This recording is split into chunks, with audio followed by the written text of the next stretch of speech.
Jared at Weber Brothers bringing you an example of another front clip. Today we are outside midwinter. We're looking at a 2025 Hyundai Santa Fe. This customer is driving in here from middle part of the state to pick this up on a trailer or a flatbed.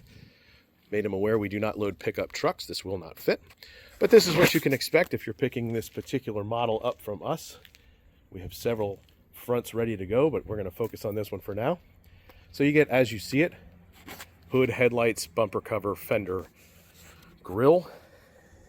Under the hood you get all the cooling. We'll get under there in just a second. Does not include subframe engine tranny, of course. Does not include the dash. But this is in the pickup stage. We can ship this. Adds considerable expense and a considerable amount of time to prepare it. If you're curious on shipping, just reach out to me. I'll need some basic information. I can get a freight quote for you. It is rather expensive, and it's always going up like everything else. But for now, we'll get you under the hood and take a look. This is a really, really clean front. This had a real low-mile car. There is some damage, before I get under the hood, right here on the lower cover. I did discuss this with the customer before he finalized the transaction, so he's aware that that lower grille and that lower portion of the cover do show signs of damage. Repairable. Anything is repairable with enough time and talent, as I always say, but that's up to you. Especially on new cars, it's hard to disguise anything, but it's up to you. Perhaps you can, perhaps you can't. But with this, he gets all the cooling. So rad condenser fans, the hoses are here. They didn't cut. Fuse box is here. That lower splash shield is sitting there. Brake booster and master cylinder, not guaranteed, but low demand item, so we let it in because apparently we're not going to sell it. AC lines, as you can see.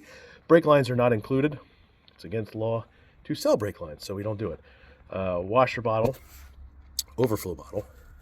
There's a motor mount sitting there, and there's one over here as well. Again, not guaranteed, but there's no interchange. We don't inventory them, so it depends on how they come out. Sometimes they're there, sometimes they're not. If you have any questions, just ask. Top of the rad support. Of course, the rad support's under there. Fender liners are there. Again, sitting on a skid, ready for pickup. So if you're looking for a front clip for a Hyundai, or any front clip for that matter, reach out to me. I'd be happy to help. I can be reached at 800-222-2528. My direct extension's 112. You can find me on any of the social sites. Just look up Jared Weber Bros or JaredWeberBros@gmail. You get the drift. Happy to help. Just ask a question, and I'll get back to you as quick as I can. Thanks for watching.